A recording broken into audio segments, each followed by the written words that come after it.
നമസ്തേ, ഞാൻ കബീർ ദാസ്. വീണ്ടും നമ്മുടെ പുതിയൊരു വീഡിയോയിലേക്ക് സ്വാഗതം. ഇതിനു മുമ്പ് നമ്മൾ ചെയ്ത വീഡിയോ നിങ്ങളൊരു വിദേശത്ത് കണ്ടിട്ടുണ്ടാവും.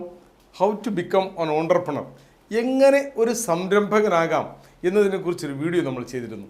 ഒരുപാട് പേര് അത് കണ്ടതിന് ശേഷം നല്ല റിമാർക്കുകൾ അതിൻ്റെ കമൻറ്റിൽ അറിയിക്കുകയും അല്ലാതെ എന്നെ നേരിട്ട് വിളിച്ചും നല്ല ഒരുപാട് പ്രോത്സാഹനങ്ങൾ ചെയ്യുകയും ചെയ്തതിന് ഒരുപാട് നന്ദിയുണ്ട്.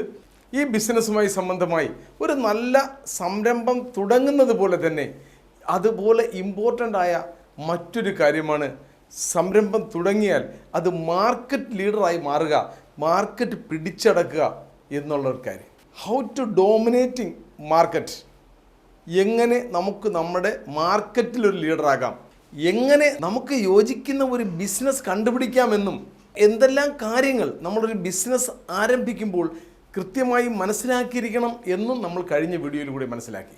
അപ്പോൾ ഒരു ബിസിനസ് ആരംഭിക്കുന്നതുകൊണ്ടാകുന്നില്ല, ആ ബിസിനസ് എങ്ങനെ മാർക്കറ്റിൽ ഏറ്റവും നല്ല ഒരു മാർക്കറ്റ് ഷെയർ ഉള്ള ആ ബിസിനസ്സായി കൊണ്ടുപോകുക എന്നതിന് വലിയ ഇമ്പോർട്ടൻ്റ് ഉണ്ട്. നിങ്ങൾ ഇതുവരെയും നമ്മുടെ ചാനൽ സബ്സ്ക്രൈബ് ചെയ്തിട്ടില്ലെങ്കിൽ ഈ ചാനൽ സബ്സ്ക്രൈബ് ചെയ്യാനും അത് ലൈക്ക് ചെയ്യാനും ഇത് ഉപകാരപ്പെടുന്ന നിങ്ങളുടെ സുഹൃത്തുക്കൾക്ക് ഷെയർ ചെയ്യാനും മറക്കരുത്. മാത്രവുമല്ല നിങ്ങളുടെ വിലയേറിയ അഭിപ്രായങ്ങൾ കമൻറ്റിലൂടെ രേഖപ്പെടുത്താനും മറക്കരുത്. അപ്പോൾ നമുക്ക് സബ്ജക്റ്റിലേക്ക് കിടക്കാം. Secret to dominating your market, നിങ്ങൾക്ക് നിങ്ങളുടെ മാർക്കറ്റിൽ ആധിപത്യം സ്ഥാപിക്കുന്നതിനുള്ള രഹസ്യങ്ങൾ. ബിസിനസ്സുമായി ബന്ധപ്പെട്ട ഏതൊരാൾക്കും ഗുണപ്രദമാകുന്ന ഈ വീഡിയോ സ്കിപ്പ് ചെയ്യാതെ മുഴുവനും കാണാൻ ശ്രമിക്കണം. അപ്പോൾ സബ്ജക്റ്റിലേക്ക് വരാം. Step by step guide to transform zero to market leader. നിങ്ങൾക്കറിയാം, നമ്മുടെ എല്ലാ വീഡിയോകളും കൃത്യമായി പോയിന്റുകളായിട്ടാണ് ഡിസ്കസ് ചെയ്യുന്നത്. ഇന്ന് നമുക്ക് മാർക്കറ്റ് ലീഡർ ആകാൻ, അതായത് ഒരു ബിസിനസ് അതെന്തുമാകട്ടെ, അതൊരു സെയിൽസ് ആയിക്കോട്ടെ, മാനുഫാക്ചറിങ് ആയിക്കോട്ടെ, അല്ല ഏജൻസി ആയിക്കോട്ടെ, എന്തുമായിക്കോട്ടെ, നിങ്ങൾ ഒരു ബിസിനസ്സുമായി മാർക്കറ്റിലേക്ക് വരുമ്പോൾ ആദ്യമായി ഞാൻ പറയും, ഒന്നാമത്തെ പോയിന്റ് എത്തിക്സ് ആൻഡ് വാല്യൂസ് എന്നാണ് പറയുന്നത്.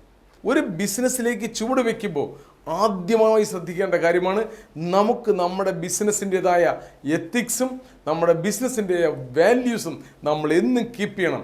അങ്ങനെയുള്ള എത്തിക്സും വാല്യൂസുമുള്ള ഒരു സ്ഥാപനം മാത്രമേ എന്നെന്നും സമൂഹത്തിൽ നിലനിൽക്കുകയുള്ളൂ, എല്ലാവരുടെയും മനസ്സ് കീഴടക്കാൻ പറ്റൂ. അപ്പോൾ എന്താണ് എത്തിക്സ് എന്ന് നോക്കാം. നമുക്കറിയാം, ഇന്ന് മാർക്കറ്റിൽ അല്പലാഭത്തിന് വേണ്ടി പ്രോഡക്റ്റുകളിൽ മായം ചേർക്കുകയും കുറച്ച് ദിവസം കൂടുതൽ ഇരിക്കാൻ വേണ്ടി ഹാനികരമായ പ്രിസർവേറ്റീവ്സ് ഉപയോഗിക്കുകയും ചെയ്യുന്നത് നമ്മളെല്ലാം വളരെ ഭയപ്പാടോടുകൂടി വാർത്തകളിലും മറ്റും കാണാറുണ്ട്. ഇതെല്ലാം നമ്മുടെ ബിസിനസ് തുടങ്ങുമ്പോൾ നല്ലൊരു എത്തിക്സ് ഉള്ള ബിസിനസ്സുകാരൻ ഒരിക്കലും അനുവർത്തിക്കാൻ പാടില്ലാത്ത കാര്യങ്ങളാണ്. അപ്പോൾ നമുക്ക് നമ്മുടെ സ്ഥാപനത്തിൻ്റെ ഒരു കൃത്യമായ എത്തിക്സ് ഉണ്ടായിരിക്കണം. ഒന്നാമത്തെ ഒരു എത്തിക്സിൽ ഞാനൊരു 3-4 പോയിന്റുകൾ പറയുമ്പോൾ നിങ്ങൾക്ക് കൂടുതൽ അതിനെക്കുറിച്ച് വ്യക്തമാകും. ഹോണസ്റ്റ് മാർക്കറ്റിംഗ് സ്ട്രാറ്റജീസ്, അതായത് മാർക്കറ്റിംഗ് പ്രാക്ടീസിൽ സത്യസന്ധത പുലർത്തണം.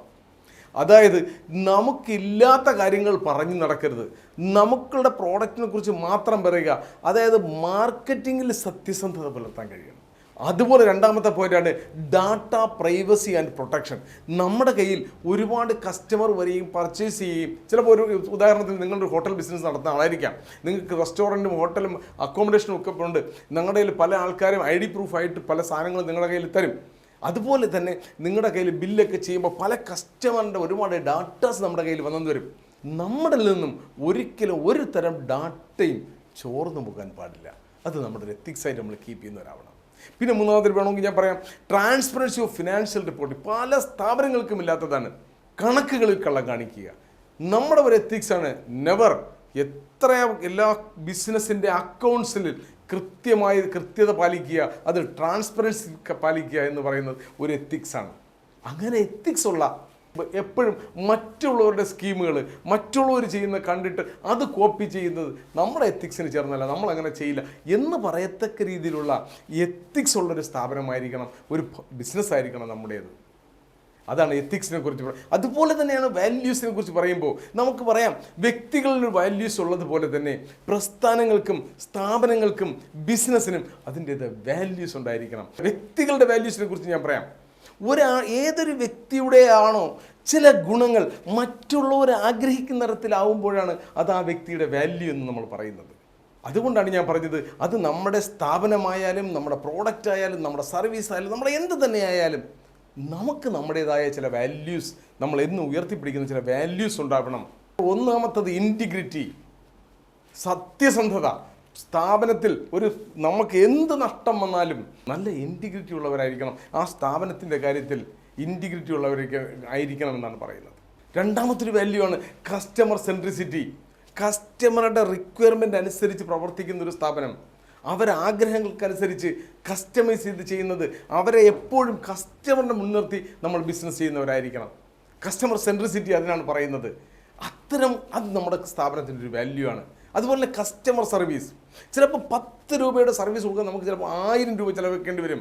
നമ്മുടെ സ്ഥാപനത്തിൻ്റെ വാല്യൂ ആണ്. നമ്മുടെ ഒരു കസ്റ്റമർക്ക് ഒരു പ്രോബ്ലം ഉണ്ടായാൽ അത് കസ്റ്റമറുടെ ഡോർ സ്റ്റെപ്പിൽ ചെന്നത് ക്ലിയർ ചെയ്ത് കൊടുക്കുന്ന ഒരു വാല്യൂസ് നമ്മുടെ ബിസിനസ്സിനുണ്ടാവണം.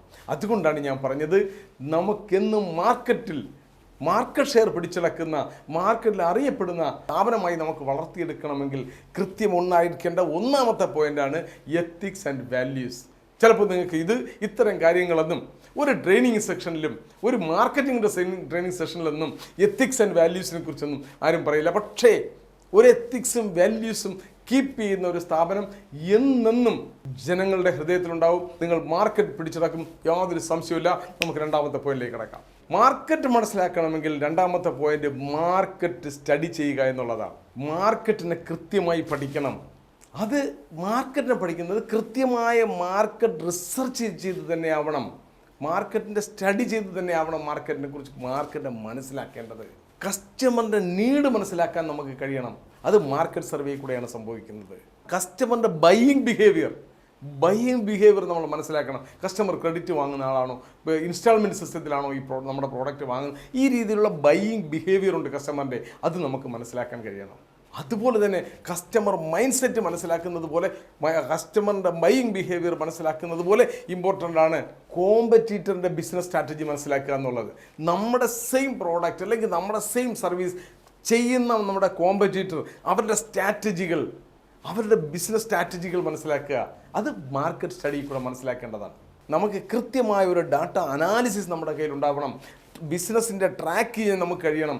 ഓരോ മാസത്തെയും പെർഫോമൻസ് അനാലിസിസ് ചെയ്യാൻ നമുക്ക് കഴിയണം.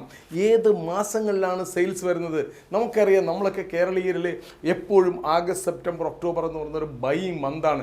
എല്ലാ ബിസിനസ് സ്ഥാപനങ്ങളിലും എല്ലാ പ്രോഡക്റ്റുകളുടെയും ഓഫറുകളും ഓണം സമയമാകുമ്പോൾ കേരളത്തിൽ ഒരു 12 മാസത്തെ സെയിൽ, ഏറ്റവും മേജർ സെയിൽ നടക്കുന്നത് ഈ മാസങ്ങളിലാണ്. അപ്പോൾ അതുപോലെ കൃത്യമായ ഡാറ്റ അനാലിസിസ് ചെയ്ത് നമുക്ക് കൊണ്ടുപോകാൻ കഴിയണം. ഉദാഹരണത്തിന് കഴിഞ്ഞ വർഷം മാർച്ചിൽ നമുക്ക് എത്രയായിരുന്നു നമ്മുടെ ടേൺ ഓവർ, നെക്സ്റ്റ് ഇയർ അതേ മാർച്ചിൽ നമുക്ക് എത്ര ടേൺ ഓവറിൻ്റെ ഗ്രോത്ത് ഉണ്ടായി, മാർക്കറ്റിൽ വരുന്ന വ്യത്യാസങ്ങൾ. അതുപോലെ തന്നെ നമുക്ക് അത്തരം കാര്യങ്ങൾ CRM ഒക്കെ ഉപയോഗിച്ചുകൊണ്ട് നമുക്ക് കസ്റ്റമർ റേറ്റിംഗ് എടുക്കാൻ നമുക്ക് കഴിയണം. കൃത്യമായ റേറ്റിംഗ്, അത് നമുക്ക് CRM പോലുള്ള സോഫ്റ്റ്വെയർ ഒക്കെ ഉപയോഗിക്കാൻ പറ്റും. അത്തരം CRM എടുത്ത് കസ്റ്റമർ എങ്ങനെ നമുക്ക് റേറ്റ് ചെയ്യുന്നു എന്നുള്ളത് നമുക്ക് മനസ്സിലാക്കാൻ പറ്റും. അതുപോലെ തന്നെ മാർക്കറ്റിൻ്റെ ട്രെൻഡ് മനസ്സിലാക്കുന്നവരാകണം നമ്മൾ, എങ്കിൽ മാത്രമേ നമുക്ക് മാർക്കറ്റിൽ നിന്ന് പിടിച്ചു നിൽക്കാൻ പറ്റത്തുള്ളൂ. അപ്പോൾ രണ്ടാമത്തെ പോയിൻ്റാണ് അണ്ടർസ്റ്റാൻഡ് ദി മാർക്കറ്റ്. ഇനി നമുക്ക് മൂന്നാമത്തെ പോയിന്റിലേക്ക് കിടക്കാം. മൂന്നാമത്തെ പോയിന്റ് ബ്രാൻഡിങ് ആണ്. നമുക്കിങ്ങനൊരു പ്രോഡക്റ്റ് ഉണ്ട് എന്ന് ജനങ്ങളിലേക്ക് എത്തിക്കുന്നതിനെയാണ് നമ്മൾ ബ്രാൻഡിങ് എന്ന് പറയുന്നത്. ബ്രാൻഡിങ് എപ്പോഴും ഒരു പ്രൊഫഷണലിനെ കൊണ്ട് ചെയ്യിക്കേണ്ട കാര്യമാണ്. അതിൻ്റെ നെയിമിംഗ് ആയാലും ലോഗോ ആയാലും ബ്രാൻഡ് രജിസ്ട്രേഷൻ, ലോഗോയുടെ രജിസ്ട്രേഷൻ, ഇതെല്ലാം എപ്പോഴും ഒരു പ്രൊഫഷണലിനെ കൊണ്ട് ചെയ്യിക്കേണ്ട കാര്യങ്ങളാണ്. ഉദാഹരണത്തിന് നമ്മുടെ പേര് നെയിമിങ്ങിൽ വരുമ്പോൾ നമ്മുടെ പേര് കൊണ്ട് തന്നെ നമ്മൾ പ്രോഡക്റ്റുമായി കണക്ട് ചെയ്യാൻ കഴിയുന്ന ഒരു പേരായിരിക്കണം നമ്മളൊരു പേര് സെലക്ട് ചെയ്യുന്നത്. അതുപോലെ തന്നെ നമ്മുടെ ലോഗോ സെലക്ട് ചെയ്യുമ്പോൾ ആ ലോഗോ നമ്മുടെ പ്രോഡക്റ്റുമായി കണക്ട് ചെയ്യുന്നതാവണം. ഇതെല്ലാം ഒരു പ്രൊഫഷണൽ സഹായത്തോടു കൂടി നമുക്ക് ചെയ്യാൻ കഴിയണം. ഒരു വിഷ്വൽ ഐഡൻറ്റിറ്റി നമ്മുടെ ലോഗോയ്ക്ക് ഇല്ല എങ്കിൽ അത് പിന്നീട് നമുക്ക് ഭാവിയിൽ ബുദ്ധിമുട്ടായിട്ട് വരും. അതുകൊണ്ട് നമ്മുടെ ഒരു ലോഗോ ഒരു വിഷ്വൽ ഐഡൻറ്റിറ്റി ഉള്ളതാവണം. അതുപോലെ തന്നെ മാർക്കറ്റിൽ ബ്രാൻഡിങ്ങിലേക്ക് വരുമ്പോൾ നമ്മൾ എല്ലാ ചാനലുകളും ഉപയോഗിക്കണം. നമുക്കൊരു പ്രോഡക്റ്റ് ഉണ്ട്, അല്ലെങ്കിൽ നമുക്കൊരു സർവീസ് ഉണ്ട്, അല്ലെങ്കിൽ നമുക്കൊരു മാർക്കറ്റിൽ ഒരു സ്ഥാപനമുണ്ട് എന്ന് ജനങ്ങളിലേക്ക് എത്തിക്കാൻ ചെയ്യുന്നതാണ് ബ്രാൻഡിങ്. നമ്മളിതിന് മുമ്പ് ബ്രാൻഡിങ്ങിന് മാത്രമായി ഒരു വീഡിയോ ചെയ്തിട്ടുണ്ട്. അതിൻ്റെ ലിങ്ക് ഞാൻ ചൂടെ കൊടുക്കാം, നിങ്ങൾ അത് കൃത്യമായും കണ്ടിരിക്കണം. അപ്പോൾ നിങ്ങൾക്ക് ബ്രാൻഡിങ്ങിനെ കുറിച്ച് കുറച്ചുകൂടി ഐഡിയ കിട്ടും. അപ്പോൾ നമുക്ക് നാലാമത്തെ പോയിന്റിലേക്ക് കിടക്കാം. നാലാമത്തെ point, define your unique selling proposition. നിങ്ങളുടെ USP ഡിഫൈൻ ചെയ്യുക എന്നുള്ളതാണ്. നമുക്ക് സാധാരണയായി പറയുന്നത് നമ്മളെ പ്രോഡക്റ്റ് അല്ല വിൽക്കുന്നത്, നിങ്ങളുടെ യുണീക്നെസ് ആണ് വിൽക്കുന്നത്. നമ്മൾ ഒരു 100,000 ടീ ഷോപ്പുകളുണ്ട്. ഒരാളിൻ്റെ ടീ ഷോപ്പിലേക്കാണ് ജനം കൂടുതലായി വരുന്നതെങ്കിൽ എന്തോ ഒന്ന് മറ്റുള്ളവരിൽ നിന്നും വ്യത്യസ്തമാണ്, എന്തെങ്കിലും ഒരു യുണീക്നെസ് അവർക്കുണ്ട്. നമ്മളൊക്കെ പലപ്പോഴും കേട്ടിട്ടില്ലേ, ചില ഹോട്ടലിനെ കുറിച്ചൊക്കെ പറയും, അവിടുത്തെ ബാക്കിയെല്ലാം കൊള്ളാം, അവിടുത്തെ ബിരിയാണി സൂപ്പറാണ്. അവരുടെ ഒരു യുണീക്ക് ആ ബിരിയാണിയിലാണ്. മറ്റു ചില സ്ഥാപനങ്ങളിൽ അവർ എന്തെങ്കിലും ഒരു കാര്യങ്ങൾ അവർക്കൊരു USP ഉണ്ടാവും. അവരുടെ ഒരു ഉദാഹരണം പറയാം, ദി ആറ്റിങ്ങൽ ക്ലബ്ബ് എന്നൊരു ക്ലബ്ബുണ്ട്. അവരുടെ ഒരു USP ഉണ്ട്. മറ്റൊന്നുമല്ല, അവിടെ ലഞ്ചിന് അവർ ഉപയോഗിക്കുന്ന അരി നാടൻ അരിയാണ് അവിടെ ഉപയോഗിക്കുന്നത്. അതുപോലെ തന്നെ അവർ ഉപയോഗിക്കുന്ന വെജിറ്റബിൾസ് മാക്സിമം നമ്മുടെ നാട്ടുമ്പുറത്തൊക്കെ കിട്ടുന്ന വെജിറ്റബിൾസാണ് ഇവിടെ കൂടുതൽ ഫുഡിന് വേണ്ടി ഉപയോഗിക്കുന്നത്. അതുപോലെ തന്നെ ഈവൻ ഇപ്പോൾ മുട്ട പോലും അവർ വെളിയിൽ നിന്ന് വരുത്തുന്നില്ല, നമ്മുടെ അവിടുത്തെ ലോക്കൽ ആണ് ഉപയോഗിക്കുന്നത്. ഇതവരെ USP ആയിട്ട് അവർ കൊണ്ടുപോവുകയാണ്. ഇപ്പോൾ അറിഞ്ഞു കേട്ട് നന്നായിട്ട് ആൾക്കാർ ഉച്ചയ്ക്ക് ലഞ്ച് കഴിക്കാനായിട്ട് ഒരുപാട് ദൂരെ നിന്ന് ആൾക്കാർ അവിടെ വരാൻ തുടങ്ങി. മറ്റൊന്നുമല്ല, അത് അവരുടെ USP ആണ്. വേറെ ഒരു ഹോട്ടലിലും ഇല്ലാത്ത ഒരു USP ആണ് അവർക്കുള്ളത്, അവിടെ ക്ലബിലുള്ളത്. എന്തുകൊണ്ടെന്നാൽ നാട്ടും പുറത്തെ നെല്ല് വാങ്ങി കുത്തിയ നാടൻ അരി കൊണ്ട് ഉച്ചയ്ക്ക് ആഹാരം ഉണ്ടാക്കി കൊടുക്കുന്നു എന്നുള്ളതാണ്. അത് അവരുടെ ഒരു USP ആണ്. അതുപോലെ അത്തരം USPകൾ നമ്മുടെ സ്ഥാപനത്തിൽ വിൽക്കപ്പെടുന്നത്, അത്തരം USPകൾ ഉണ്ടെങ്കിൽ നമ്മുടെ സ്ഥാപനത്തിലേക്ക് ആൾക്കാർ എത്തപ്പെടുമെന്നാണ് പറയുന്നത്. ചിലപ്പോൾ നമ്മുടെ പ്രോഡക്റ്റിൻ്റെ ക്വാളിറ്റി ആയിരിക്കും നമ്മുടെ USP എന്ന് പറയുന്നത്. ഇത്രയും നല്ല ക്വാളിറ്റിയുള്ളൊരു പ്രോഡക്റ്റ് മാർക്കറ്റിലില്ല. ഏറ്റവും നല്ല പ്രോഡക്റ്റ്, ഈ പ്രോഡക്റ്റിൽ ഏറ്റവും നല്ല പ്രോഡക്റ്റ് ഉള്ളത്. ചിലരുടെ സർവീസ് ക്ലിയറാണ്, ബാക്കിയെല്ലാം എന്തായാലും കൃത്യമായ സർവീസാണ്. അതവരുടെ USP ആണ്. അപ്പോൾ അതുപോലെ ചിലപ്പോൾ ഫീച്ചേഴ്സ്, അവർക്ക് ഇതിനകത്തുള്ള ഇത്രയും ഫീച്ചേഴ്സോടുകൂടി ഈ പ്രോഡക്റ്റ് വേറെ എങ്ങും കിട്ടത്തില്ല. ബാക്കിയായി കിട്ടുമെങ്കിലും ഇതിൽ ഇത്രയും ഫീച്ചേഴ്സ് മറ്റ് പ്രോഡക്റ്റിലുണ്ടാവും. അതൊരു USP ആവും. ചിലർ റേറ്റിലായിരിക്കും, ഇത്രയും കുറഞ്ഞ റേറ്റ് സാറേ ഈ സാധനം വേറെ മാർക്കറ്റിൽ അവൈലബിൾ അല്ല, നമ്മളാണ് ഏറ്റവും കുറഞ്ഞ റേറ്റ് കൊടുക്കുക. അതവരുടെ USP ആണ്. എന്ത് പറഞ്ഞാലും ഒരു കൃത്യമായ യൂണിക് സെല്ലിംഗ് പ്രൊപ്പോസിഷൻ ഉള്ളവർക്ക് മാർക്കറ്റിൽ നിന്നും മുമ്പ് നിൽക്കാൻ കഴിയും. അപ്പോൾ അതോടൊപ്പം തന്നെ കസ്റ്റമറിനെ സംബന്ധിച്ചിടത്തോളം പ്രോഡക്റ്റ് വാല്യൂവിനേക്കാൾ മുൻപന്തിയിൽ നിൽക്കുന്നത് ഇപ്പോൾ സർവീസ് എക്സ്പീരിയൻസ് ആണെന്നാണ് പറയുന്നത്. നമ്മൾ കൊടുക്കുന്ന സർവീസ് ആണെന്നാണ് പറയുന്നത് പ്രോഡക്റ്റിനെ കുറിച്ച്. ഇന്ന് പ്രോഡക്റ്റിൻ്റെ മേന്മയേക്കാൾ പ്രോഡക്റ്റ് ആൾക്കാർ ഇഷ്ടപ്പെടുന്നതും കസ്റ്റമർ സർവീസ്, അതായത് കസ്റ്റമറുടെ എക്സ്പീരിയൻസ് ആണെന്നാണ് പറയുന്നത്. കസ്റ്റമർ സർവീസ് അല്ല, കസ്റ്റമർ കിട്ടുന്ന മൊത്തത്തിൽ കിട്ടുന്ന കസ്റ്റമർ എക്സ്പീരിയൻസ് ആണ് പ്രോഡക്റ്റ് മേന്മയേക്കാൾ ഇന്ന് ബിസിനസ്സിൽ ഒരുപാട് മുൻപന്തിയിൽ നിൽക്കുന്നത് എന്നാണ്. അതിന് ഉദാഹരണം ഞാൻ പറഞ്ഞുതരാം. ഒരു കസ്റ്റമർ നമ്മുടെ ഷോപ്പിലേക്ക് അല്ലെങ്കിൽ നമ്മുടെ പ്രോഡക്റ്റിലേക്ക് വരുമ്പോൾ അവർക്ക് കിട്ടുന്നൊരു വെൽക്കമിങ് തുടക്കത്തിൽ തന്നെ ഒരുപാട് ഇമ്പാക്റ്റ് ചെയ്യും. ഉദാഹരണത്തിന് നമ്മളൊരു ഷോപ്പിലേക്ക് പോകുകയാണെന്ന്, ഒരു ഷോപ്പിന് എന്തെങ്കിലും നമുക്ക് മുന്നെടുത്ത് പോകാം. അവിടെ കണ്ട് ചെല്ലുമ്പോൾ നമുക്ക് പാർക്കിങ്ങിന് തൊട്ട് നമ്മുടെ അതിനകത്ത് കിട്ടുന്ന ഒരു എക്സ്പീരിയൻസ് ഉണ്ടല്ലോ, ആ വെൽക്കമിങ്. അത് നമ്മുടെ സെക്യൂരിറ്റി വന്നു, ചിലപ്പോൾ നമ്മൾ കണ്ടിട്ടുണ്ട്, വണ്ടി കൊണ്ടുവന്ന് കടയിൽ പാർക്ക് ചെയ്ത് ഡോറൊക്കെ തുറന്ന് ഇറങ്ങി കടയിലകത്തേക്ക് കയറുമ്പോഴത്തേക്ക് സെക്യൂരിറ്റി, സാറേ നീ ഒന്നേ ആ വണ്ടി ഒന്ന് മാറ്റി ഇവിടെ ഇടാൻ പറ്റില്ല, താൻ ഇത്രയും നേരം എവിടെ പോയിരുന്നു, സാറേ ഞാൻ വേറൊരു ഇതിലോട്ട് പോയിരുന്നു. ആ നിമിഷം കസ്റ്റമർ ഭയങ്കരമായി ഇറിറ്റേറ്റഡ് ആവും. ആ കസ്റ്റമർ പിന്നെ രണ്ടാമത്തെ കടയിലേക്ക് വരില്ല. അതാണ് ഞാൻ പറഞ്ഞത് വെൽക്കമിങ് എന്ന് പറഞ്ഞത്. കടയിലകത്തേക്ക് കയറുമ്പോൾ എവിടെ നിന്നൊന്ന് ചോദിക്കാൻ പോരും. അതാണ് ചില ആൾക്കാർ പറയും, എവിടെ ഇത് സർക്കാർ ഓഫീസിനേക്കാൾ കഷ്ടമെന്നൊക്കെ ചിലപ്പോൾ ചോദിക്കുന്നത് കേട്ടിട്ടുണ്ട് ആൾക്കാർ. എന്തുകൊണ്ടാണ്? നമ്മളവിടെ ചെല്ലുമ്പോൾ ഇപ്പോൾ പല ബിസിനസ്സുകാരും സ്ട്രാറ്റജികൾ മാറ്റിയിട്ടുണ്ട്. കസ്റ്റമർ വരുമ്പോൾ തന്നെ ചോദിക്കും, സാർ എന്താണ് സാറിന് വേണ്ടത്, അത് നമ്മളെ ടേക്ക് ഓവർ ചെയ്ത് നമ്മളെ കൂടെ വരികയാണ് അവർ. നല്ലൊരു വെൽക്കം, വാം വെൽക്കം, കസ്റ്റമർക്ക് അത് ആഗ്രഹിക്കുന്നതാണ്. അതുപോലെ രണ്ടാമത്തെ പോയിട്ടുണ്ട് ബില്ലിംഗ് ആൻഡ് ഡെലിവറി. ചില സ്ഥലത്ത് നിന്ന് സാധനം എല്ലാം വാങ്ങി ബില്ലിന് വേണ്ടി പിന്നെ കുറേ സമയം വെയിറ്റ് ചെയ്യണം. പിന്നെ ഡെലിവറി കൗണ്ടറിൻ്റെ അവിടെ ചെന്ന് കുറേ സമയം നമുക്ക് വെയിറ്റ് ചെയ്യേണ്ടി വരും. ഭയങ്കര ബോറിങ്. അത്തരം ഡിലേകളൊക്കെ ഒഴിവാക്കും. പിന്നെ പാക്കിംഗ്, നമുക്ക് നല്ല ക്രിയേറ്റീവായി പാക്ക് ചെയ്ത് കൊടുക്കും. നമ്മുടെ പ്രോഡക്റ്റ് എങ്ങനത്തെ പ്രോഡക്റ്റ് ആയാലും അതിൻ്റെ പാക്കിംഗ്, അതിൽ ക്രിയേറ്റിവിറ്റി ഉണ്ടാവണം.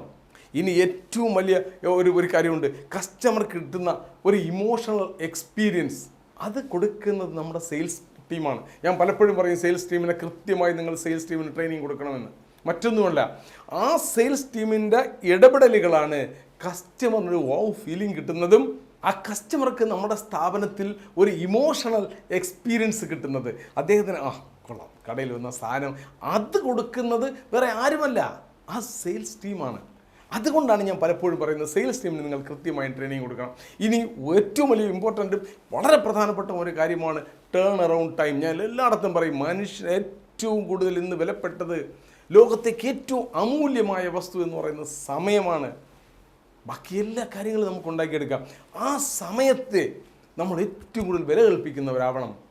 അതായത് നിങ്ങളുടെ സ്ഥാപനത്തിലേക്ക് ഒരു കസ്റ്റമർ വന്നു, ആ കസ്റ്റമർക്ക് ആ പ്രോഡക്റ്റ് വാങ്ങി തിരിച്ചു പോകുന്നതിനകത്ത് നമ്മൾ അൺവാണ്ടഡ് ആയിട്ടുള്ള അല്ലെങ്കിൽ നമ്മുടെ സ്ഥാപനത്തിലെ അൺനെസസറി സ്റ്റെപ്സുകളുണ്ട്. നമുക്ക് അവിടെ ബില്ലിങ് ഇവിടെയാണ്, അവിടെ അങ്ങനെ പോകണം, ഇവിടെ ഇങ്ങനെ പോകണം, അവിടെ ഇന്നലെ ചെക്ക് ചെയ്യണം, മാനേജർ ഡിസ്കൗണ്ട് ഇടണം, അവിടെ കൊണ്ടുപോകണം, ഇങ്ങനെയുള്ള നമ്മുടെ സ്റ്റെപ്പുകൾ അതിനെ വളരെ ഷോർട്ട് ചെയ്യാൻ നമുക്ക് കഴിയണം. അതിനുശേഷം ടേൺ അറൗണ്ട് ടൈം വളരെ കുറച്ചായിരിക്കണം. കസ്റ്റമർ വന്നു, പ്രോഡക്റ്റ് വാങ്ങി. ഉദാഹരണം ഇപ്പോൾ ചില സ്ഥാപനങ്ങളിൽ, ചില ഹോട്ടൽസിലൊക്കെ നമ്മൾ കണ്ടിട്ടുണ്ട്, വെയിറ്റർ വരുന്നത് ചെറിയ ടാബുമായിട്ടാണ്. വന്നിട്ട് സാർ എന്തൊക്കെയാണ് സാറേ ഓർഡർ എടുക്കുമ്പോൾ, ഇദ്ദേഹം ഓർഡർ എടുക്കുമ്പോൾ തന്നെ കുക്ക് ഹൗസിൽ വരുന്ന അവരുടെ മോണിറ്ററിൽ ആ ടേബിളിലേക്കുള്ള ഓർഡർ അവിടെ പ്ലേസ് ആയി കഴിയും. പ്രോഡക്റ്റ് അപ്പോൾ റെഡിയാവും, കസ്റ്റമർ കൊടുക്കും. കസ്റ്റമർ പർച്ചേസ് ആഹാരം കഴിച്ച് കഴിയുമ്പോൾ തന്നെ ഓട്ടോമാറ്റിക് പിന്നെ ബില്ലിങ്ങിന് കിട്ടാതെ അവിടെ ചെന്ന് പറയേണ്ട കാര്യമില്ല. സാറേ ദോശ ഇത്ര, ചമ്മന്തി ഇത്ര, മറ്റേത് ഇത്ര, ചിക്കൻ ഇത്ര, മട്ടൻ ഇത്ര, ഒന്നും പറയേണ്ട കാര്യമില്ല. ആ ടേബിളിലേക്കുള്ള ബില്ലിങ് ഡയറക്റ്റ് ബില്ലിങ്ങിൽ വരും. അവിടെ നിന്ന് കറക്റ്റ് ബില്ലടിച്ച് കൊണ്ടുവന്ന് കസ്റ്റമർ. വളരെ ടേൺ അറൗണ്ട് ടൈമിൽ വളരെ ശ്രദ്ധിക്കുന്ന റെസ്റ്റോറൻറ്റുകളാണ് അങ്ങനെയുള്ള ബില്ലിംഗ് സംവിധാനങ്ങളൊക്കെ സ്റ്റാർട്ട് ചെയ്യും. അപ്പോൾ നമുക്ക് കസ്റ്റമറിൻ്റെ സമയത്തെ വാല്യൂ കൽപ്പിക്കുന്നവരായിരിക്കണം നമ്മൾ. Turn around time maximum cut short ചെയ്യാൻ കഴിയുമ്പോഴാണ് കസ്റ്റമർ നമ്മളുടെ അടുത്ത് തന്നെ സ്റ്റിക്ക് ഓൺ ചെയ്യുന്നത്. ഇത്തരം രീതിയിലൊരു കസ്റ്റമർ എക്സ്പീരിയൻസ് കിട്ടുമ്പോഴാണ് അദ്ദേഹം ഒരു ലോയൽ ഫീൽ ചെയ്യുന്നതും ഒരു ലോയൽറ്റി കസ്റ്റമറായി ആ കസ്റ്റമറെ നമുക്ക് മാറ്റാൻ കഴിയുന്നത്. അത്തരം ലോയൽ കസ്റ്റമറാണ് നമുക്ക് റിപ്പീറ്റായിട്ട് സെയിൽസ് തരുന്നത്, റിപ്പീറ്റ് പർച്ചേസ് വരുന്നത്. അത്തരം ലോയൽറ്റി കസ്റ്റമർക്ക് ഫീൽ ചെയ്യണമെങ്കിൽ നമ്മുടെ കസ്റ്റമർ എക്സ്പീരിയൻസ് അത്രയും നന്നാവണം. ആ കാര്യങ്ങൾ നമ്മൾ ശ്രദ്ധിക്കണം. നമുക്ക് മാർക്കറ്റ് ലീഡർ ആവണം എന്നതാണ് നിങ്ങളുടെ ആഗ്രഹമെങ്കിൽ അത്തരം കാര്യങ്ങൾ നമ്മൾ കൃത്യമായി ശ്രദ്ധിക്കണം.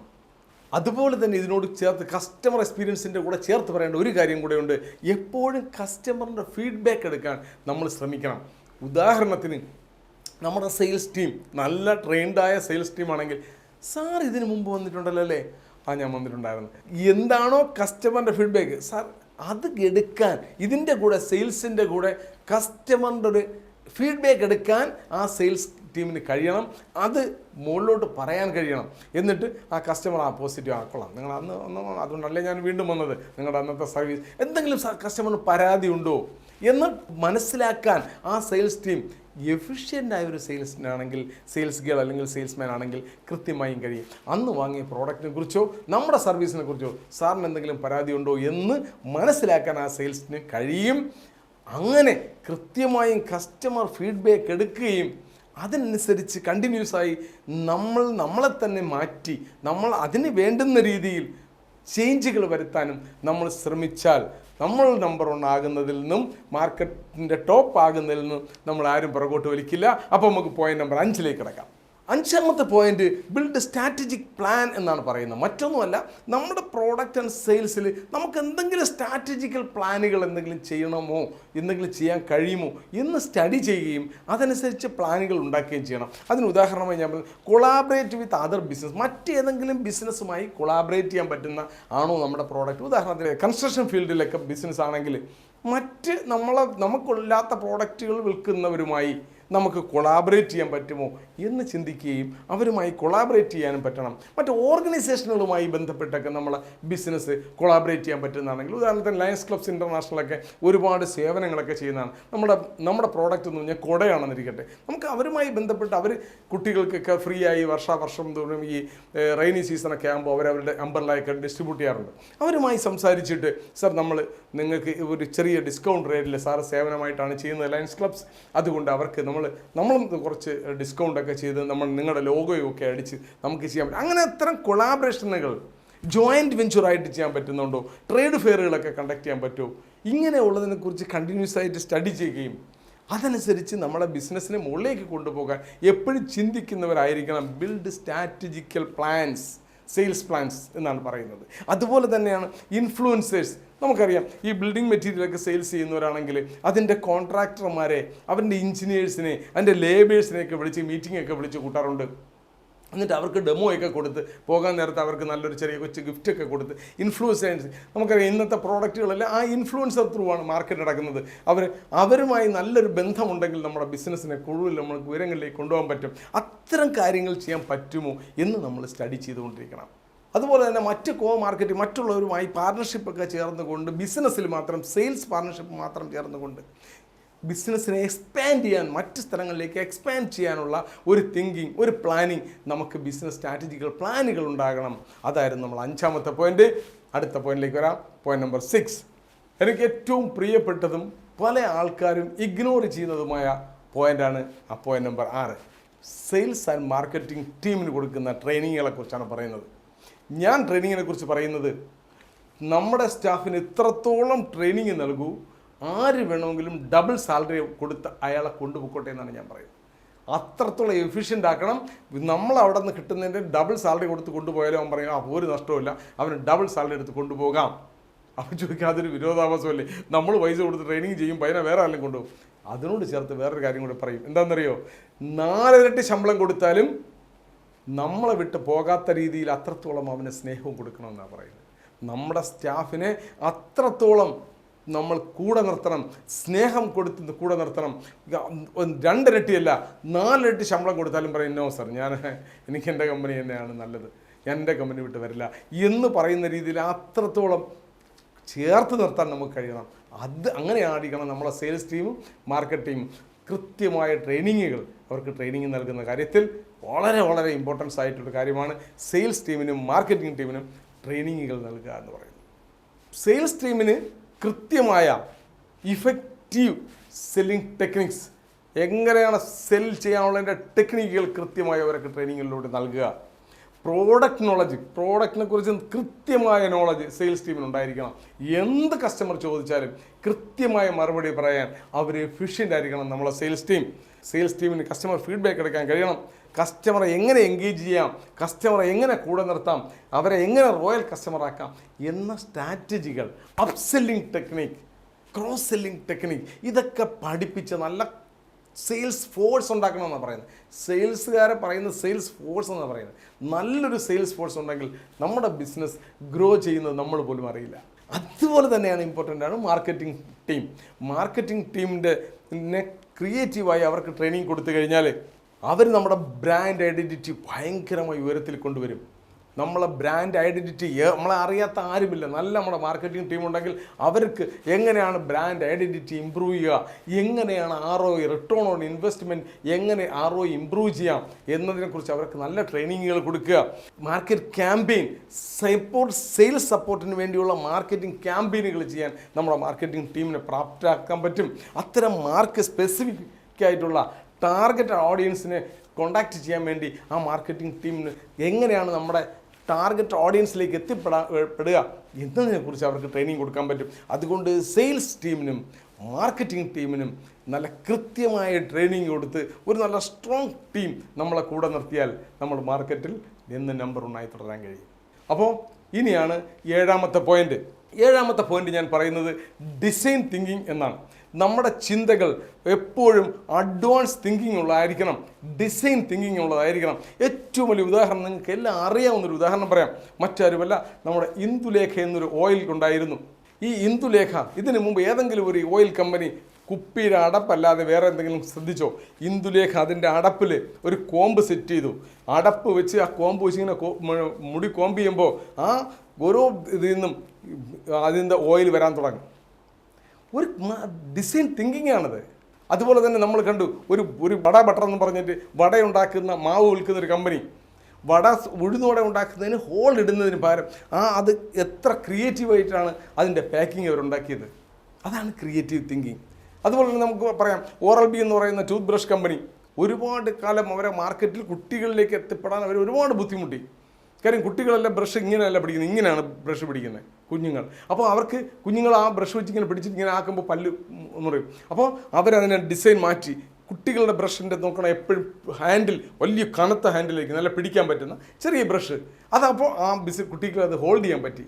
അപ്പോൾ അതിൽ കൂടി ബിസിനസ് അവർക്ക് കുട്ടികളിലേക്ക് ബിസിനസ്സിൽ എത്തിപ്പെടാൻ പറ്റി. അതുകൊണ്ട് ഡിസൈൻ തിങ്കിങ് എപ്പോഴും ഭയങ്കര ഇമ്പോർട്ടൻ്റ് ആയ ഒരു കാര്യമാണ്. നമ്മുടെ പ്രോഡക്റ്റിൽ എന്ത് ഡിസൈൻ തിങ്കിങ്ങിലൂടെ നമുക്ക് വ്യത്യാസങ്ങൾ കൊണ്ടുവരാം എന്ന് ചിന്തിക്കുന്നവരാവണം. അതുപോലെ തന്നെ ഏറ്റവും വലിയൊരു ഇമ്പോർട്ടൻ്റ് കാര്യമാണ് അഡോപ്ഷൻ ഓഫ് ടെക്നോളജി. ടെക്നോളജിയോട് വിമുഖത കാണിക്കുന്ന ഒരുപാട് ബിസിനസ്സുകാരുണ്ട്. ഒരിക്കലും പാടില്ല. നമ്മുടെ ബിസിനസ് പ്രോസസ്സിൽ എവിടെയെല്ലാം ടെക്നോളജി അഡോപ്റ്റ് ചെയ്യാൻ പറ്റുമോ അതെല്ലാം അഡോപ്റ്റ് ചെയ്യാൻ നമുക്ക് കഴിയണം. കാരണം ടെക്നോളജി അഡോപ്ഷൻ കോസ്റ്റ് ഇഫക്റ്റീവാണ്. 4 പേര് ചേരുന്ന ജോലി നമുക്ക് ചിലപ്പോൾ ടെക്നോളജി അഡോപ്റ്റ് ചെയ്ത് കഴിഞ്ഞാൽ 4 എംപ്ലോയീസിനെ നമുക്ക് ഒഴിവാക്കാൻ പറ്റും. അതൊരു കോസ്റ്റ് ഇഫക്റ്റീവാണ്. അതുപോലെ തന്നെ ഹൈ ROI, കസ്റ്റമറിലേക്കുള്ള റീച്ച് ഒരുപാട് വർദ്ധിപ്പിക്കും നമ്മൾ ടെക്നോളജി അഡോപ്റ്റ് ചെയ്യുകയാണെങ്കിൽ. ഈ ടെക്നോളജിയിൽ കൂടി ഓട്ടോമേഷനിൽ കൂടി നമുക്ക് എഫിഷ്യൻസി ഒരുപാട് വർദ്ധിപ്പിക്കാൻ പറ്റും. ബിസിനസ്സിൻ്റെ എഫിഷ്യൻസി അതുപോലെ തന്നെ എറർ ഫ്രീ ആക്കാൻ പറ്റും. ഒരുപാട് എറർ ഫ്രീ ആവും നമ്മൾ ടെക്നോളജി അഡോപ്റ്റ്. അതുകൊണ്ട് ടെക്നോളജിയുമായി ഒരിക്കലും വിമുഖത കാണിക്കരുത്. നമ്മുടെ പ്രോസസ്സിൽ എവിടെല്ലാമാണോ ടെക്നോളജി അഡോപ്റ്റ് ചെയ്യാൻ പറ്റുക അതെല്ലാം അഡോപ്റ്റ് ചെയ്യാൻ പറ്റണം. അതുപോലെ തന്നെ വളരെ ഇമ്പോർട്ടൻ്റ് ആണ് ഇത് നമുക്ക് ജിയോഗ്രഫി ബാരിയർ എന്ന് പറയുന്നത് ഒഴിവാക്കും. എവിടെ വേണമെങ്കിലും ഉദാഹരണം ഞാൻ ഒരു ചെറിയ ഉദാഹരണം പറയും വ്യക്തം. എൻ്റെ മകൻ കാസർഗോഡ് ഒരു ഹോസ്പിറ്റലിലെ ഡോക്ടറാണ്. അവൻ്റെ ബർത്ത്ഡേക്ക് ഞാൻ ഗൂഗിളിൽ സെർച്ച് ചെയ്തു കാസർഗോഡ് ബെസ്റ്റ് ബേക്കറി ഏതാണ്. അപ്പോൾ ഒരു ബേക്കറിയുടെ അഡ്രസ്സ് കിട്ടി. ഞാൻ അവിടെ വിളിച്ചിട്ട് പറഞ്ഞ് എൻ്റെ മകൻ ഇങ്ങനെ ഹോസ്പിറ്റലിലെ ഡോക്ടറാണ്, അവൻ്റെ നാളെ ബർത്ത്ഡേ ആണ്, മോർണിംഗ് ഒരു ബർത്ത്ഡേ കേക്ക് പ്ലസ് വിത്ത് ബർത്ത്ഡേ വിഷസ് നിങ്ങൾ അയക്കണം. പക്ഷേ അയാളെ വിളിച്ചിട്ടാകരുത്, ഡയറക്റ്റ് ഹോസ്പിറ്റലിൽ അറിയാമെന്ന് പറഞ്ഞു, കാലത്തെ കൊണ്ടു കൊടുക്കണമെന്ന് പറഞ്ഞു. അയാൾ പറഞ്ഞു സാർ കേക്ക് സെലക്ട് ചെയ്താൽ മതി. അവർ സൈറ്റ് തന്നു, ഞാൻ കേക്ക് സെലക്ട് ചെയ്ത് കൊടുത്തു. കൃത്യമായി രാവിലെ ബർത്ത്ഡേ വിഷസോടൊപ്പം കേക്ക് അവിടെ എത്തിക്കുകയും ചെയ്തു. ഞാൻ പറഞ്ഞത് ആ ടെക്നോളജി അഡോപ്റ്റ് ചെയ്തത് കൊണ്ടാണ് ആറ്റിങ്ങിലുള്ള എനിക്ക് കാസർഗോഡിൽ ഒരു സെയിൽ കൊടുക്കാൻ പറ്റിയത്. കാസർഗോഡിലുള്ള സെയിൽസ് ബിസിനസ്സുകാർക്ക് ഒരു സെയിൽസ് കിട്ടിയത് എന്തുകൊണ്ടെന്നാൽ ടെക്നോളജിയുടെ അഡോപ്ഷനാണ്. ഒരു ജിയോഗ്രഫിക്ക് ബാരിയറെ മാറിക്കിട്ടും. അതുകൊണ്ട് ഒരിക്കലും ടെക്നോളജിയിൽ നിന്നും വിമുഖത കാണിക്കാൻ പാടില്ല. അതുപോലെ തന്നെ ഇതിനോട് ചേർത്ത് പറയുന്ന ഒരു കാര്യമാണ് നമ്മുടെ ബിസിനസ്സിന് കൃത്യമായ പ്രോപ്പർ ചാനലുകൾ ഉണ്ടാക്കുക.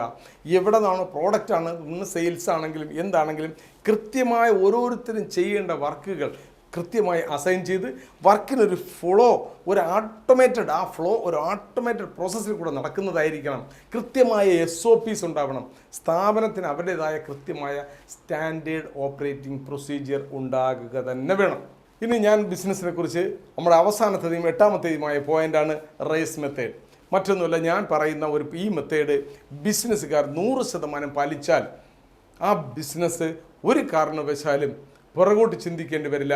റൈസ് മെത്തേഡിൻ്റെ ആദ്യത്തെ അക്ഷരമായ റെസ്പോൺസിബിൾ എന്നുള്ളതാണ്. റെസ്പോൺസിബിൾ എന്ന് പറഞ്ഞാൽ ആരാണോ ആ ജോലി ചെയ്യേണ്ടത്. ഉദാഹരണത്തിന് ഒരു ഹോട്ടലിനെ കുറിച്ച് പറയാം. ഒരു ഫ്ലോറിൽ ഉണ്ട്, ആ ഫ്ലോറിൻ്റെ ക്ലീനിങ്, റൂമുകളുടെ ക്ലീനിങ്, അതിനുള്ള റെസ്പോൺസിബിൾ അവിടുത്തെ ലേബറാണ്. അവരാണ് അതിൻ്റെ റെസ്പോൺസിബിൾ പേഴ്സൺസ്. രണ്ടാമത്തെ അക്കൗണ്ടബിൾ. ആരായിരിക്കണം അത് അക്കൗണ്ടബിൾ? ആ ഫ്ലോർ മാനേജർ ആയിരിക്കണം. ആ ഫ്ലോറിൻ്റെ മാനേജർ. അതിപ്പം ഹോട്ടലിലല്ല, വേറെ ഏതെങ്കിലും ഒരു ബിസിനസ്സിലാണ് എങ്കിൽ അവിടെ നടക്കേണ്ട വർക്കുകൾ മോണിറ്റർ ചെയ്യേണ്ടതും അക്കൗണ്ട് ചെയ്യേണ്ടതും ആ ഫ്ലോർ മാനേജർ ആയിരിക്കണം. അവിടെ റെസ്പോൺസിബിൾ എന്ന് പറയുന്നത് അവിടുത്തെ എംപ്ലോയീസ് ആയിരിക്കും. ഈ എംപ്ലോയീസ് റെസ്പോൺസിബിളായി, അക്കൗണ്ടബിൾ മാനേജറായി. ഇനി അതിൻ്റെ മുകളിലുണ്ട് RAC എന്ന് നമ്മൾ ഉദ്ദേശിക്കുന്ന കംപ്ലയിൻസ്. ആരാണ് ഇതിൻ്റെ ചുമതല വഹിക്കുന്നയാൾ, ഇതിൻ്റെ എല്ലാത്തിൻ്റെയും കംപ്ലീഷൻ ആരാണ് നോക്കുന്നത്, അതിനാണ് നമ്മളൊരു GM വെച്ചിരിക്കുന്നത്. അപ്പോൾ RAC ആയി. ഇനി അവസാനത്തെ വർഷമാണ് ഈ എന്ന് പറയുന്നത് ഞാൻ ഉദ്ദേശിക്കുന്നത് എക്സ്പാൻഷൻ. എപ്പോഴും അതിൻ്റെ MD, അതിൻ്റെ ഓണർ എന്ന് പറയുന്നയാൾ ബിസിനസ്സിനെ കുറിച്ചോ സെയിൽസിനെ കുറിച്ചോ ഫ്ലോറിനെ കുറിച്ചോ ലേബറിനെ കുറിച്ചോ ചിന്തിക്കുന്ന ആളാകരുത്. അദ്ദേഹത്തിൻ്റെ ചിന്ത എപ്പോഴും എക്സ്പാൻഷൻ, ബിസിനസ് എക്സ്പാൻഷനെ കുറിച്ചായിരിക്കണം, മാർക്കറ്റിംഗ് എക്സ്പാൻഷനെ കുറിച്ചായിരിക്കണം.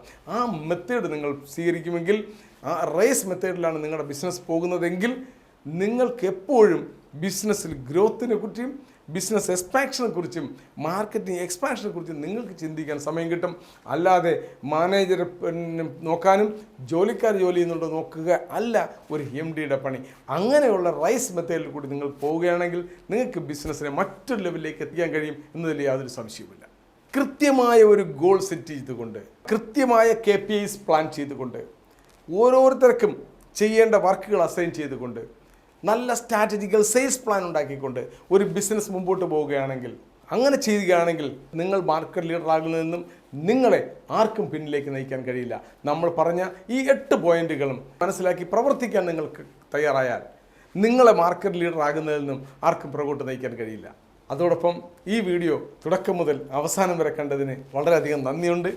നിങ്ങളുടെ സുഹൃത്തുക്കൾക്ക് ഇത് ഷെയർ ചെയ്യാനും നിങ്ങളുടെ വിലയേറിയ അഭിപ്രായങ്ങൾ കമൻറ്റായി രേഖപ്പെടുത്താനും മറക്കരുത്. അതുപോലെ തന്നെ പേഴ്സണൽ കൺസൾട്ടേഷനും ട്രെയിനിങ്ങുകൾ ആവശ്യമുണ്ടെങ്കിൽ എന്നെ ഈ നമ്പറിലേക്ക് നിങ്ങൾക്ക് നേരിട്ട് കോൺടാക്റ്റ് ചെയ്യാം. അതുപോലെ തന്നെ നിങ്ങൾക്ക് ഈ ഞാൻ പറഞ്ഞ 8 പോയിന്റുകൾ ശ്രദ്ധ ചെലുത്തി ഒരു നല്ല മാർക്കറ്റ് ലീഡർ ആകാൻ ആകട്ടെ എന്ന് ആശംസിച്ചുകൊണ്ട് ഈ വീഡിയോ നിർത്തുന്നു. ജയ് ഹിന്ദ്.